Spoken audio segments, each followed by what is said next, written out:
الكريم شفيع المذنبين وعنس الغريبين ورحمة للعالمين ثم الصلاة والسلام والتحية والإكرام على أخيه ووزيره وعبة علمه وناصر رسالته أمير المؤمنين صلوات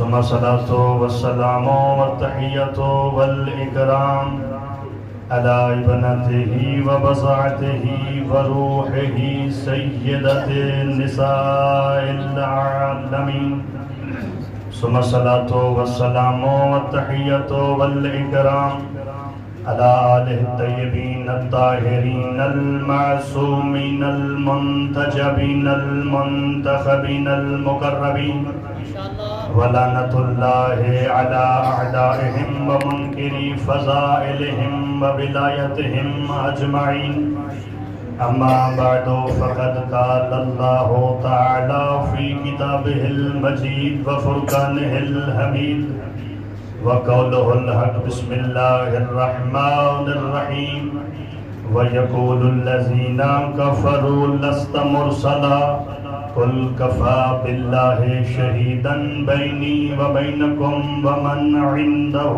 علم الكتاب الصلوات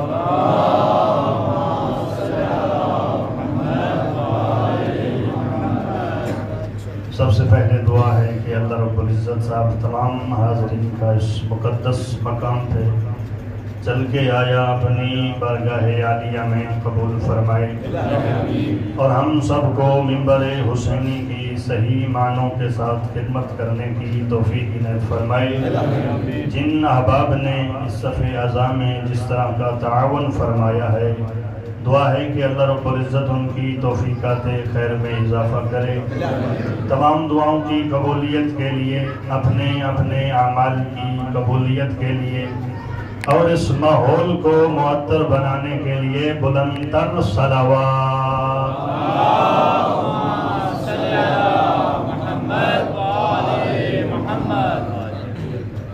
سامعین محترم دہلیز امیر کائنات پہ بیٹھ کے یہ حق بنتا ہے کہ علی ہی پڑھا جائے سدا آباد ہے اللہ آپ کو سلامت رکھے کون ہے علی جو تلواروں کے سائے میں سو کے کافروں کے سالوں کی سازشوں کو ایک رات میں ناکام کر دے اسے علی کہتے ہیں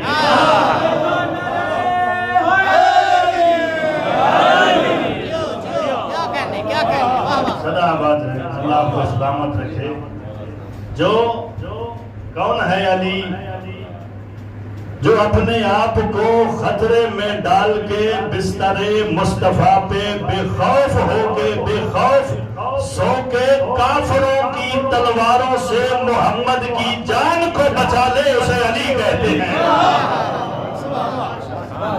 صدا آباد رہیں اللہ آپ کو سلامت رکھے یہ محبت سلامت رہیں میں نے آپ کے سامنے اللہ رب العزت کی لا ریب اور بے عیب کتاب میں سے اس آیت مجیدہ کو پڑھنے کا شرف حاصل کیا ہے جس میں اللہ رب العزت ارشاد فرما رہا ہے وَيَقُولُ الَّذِينَ كَفَرُوا اور کافر کہتے ہیں اور کہتے رہیں گے لست مرسلا اے محمد تو اللہ کی طرف سے رسول نہیں ہے قل کفا باللہ شہیدن بینی وبینکم ومن عندہ علم الکتاب اللہ نے فرمایا میرا محمد گھبرانے کی کوئی ضرورت نہیں ان کافروں کے جواب میں کہہ دو کہ میری رسالت کی گواہی کے لیے ایک اللہ کافی ہے دوسری وہ ہستی کافی ہے جس کے پاس کتاب کا علم ہے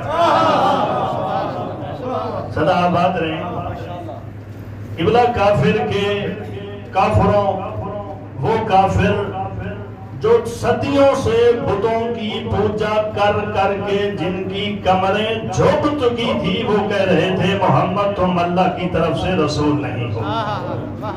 جب اللہ رب العزت نے ان کافروں کی باتوں کو سنا تو جبریل کو حکم دیا، جبریل جلدی سے میرے محبوب کی بارگاہ میں جاؤ اور میرے محبوب کو کہو اللہ کہہ رہا ہے قُلْ كَفَى بِاللَّهِ شَهِيدًا بَيْنِي وَبَيْنَكُمْ وَمَنْ عِنْدَهُ عِلْمُ الْكِتَابِ۔ میرا حبیب ان کافروں کی باتوں سے گھبرانے کی کوئی ضرورت نہیں ہے۔ کافر کہتے ہیں تو کہتے رہے، ان کافروں کے جواب میں کہہ دو کہ میری رسالت کی گواہی کے لیے ایک اللہ کافی ہے، دوسرا کافی ہے۔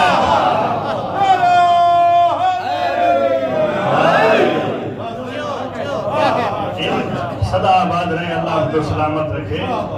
ان کو کہہ دو کہ میری رسالت کی گواہی کے لیے ایک اللہ کافی ہے، دوسری وہ ہستی کافی ہے جس کے پاس کتاب کا علم ہے۔ علماء کی موجودگی میں ایک جملہ کہنا چاہتا ہوں، جتنی سماعتیں بلند ہوں گی جملہ اتنا بلند کہنے جا رہا ہوں۔ قبلہ یہ اسلوب پروردگار ہے قرآن میں کہ خدا جسے محمد کی رسالت میں اپنے ساتھ گواہ بنا لے اسے علی کہتے ہیں۔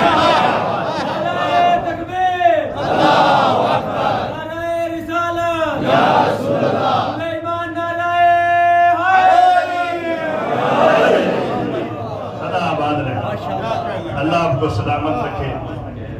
اور اس آیت کے ابتدا میں اللہ نے لفظ یقولو استعمال کیا ہے، صیغہ مضارع مجھ سے بہتر جانے والے تشریف فرما ہیں۔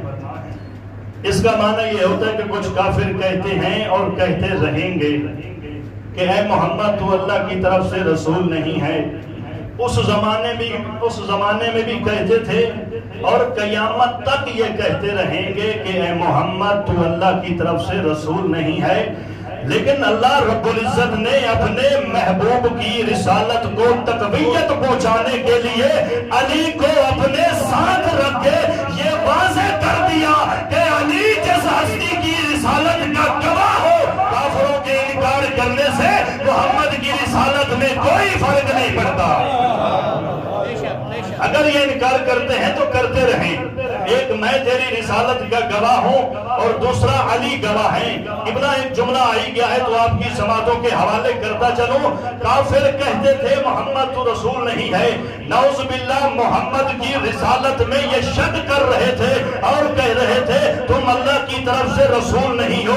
کبھی یہود میں محمد کی رسالت کا انکار کیا، کبھی خیبر میں محمد کی رسالت کا انکار کیا، کبھی حنین میں محمد کی رسالت کا انکار کیا۔ خدا کی قسم اللہ نے محمد کو ایسا گواہ عطا فرمایا جو کافروں کی گردنوں پہ تلواریں رکھ کے یہ کہلواتا رہا جان بچانی ہے تو کہو محمد اللہ کے رسول ہے۔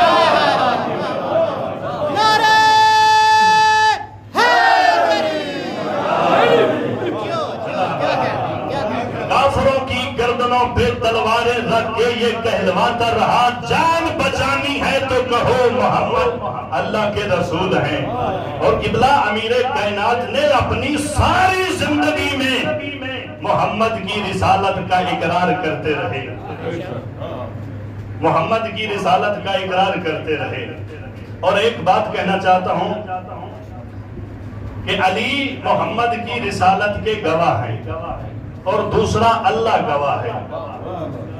قبلہ گواہی میں بھی چند شرائط ہوتی ہیں، توجہ فرمانا، انتہائی جملہ آپ کی سماعتوں کے حوالے کرنا چاہتا ہوں۔ گواہی میں بھی چند شرائط ہوتی ہیں۔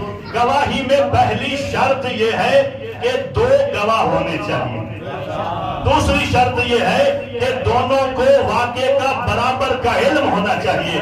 تیسری شرط یہ ہے کہ دونوں کو واقعے پر برابر کا یقین ہونا چاہیے۔ اور چوتھی شرط یہ ہے کہ دونوں عادل ہونے چاہیے، نہ کسی سے ڈرتے ہو نہ کسی کے بہکاوے میں آتے ہو۔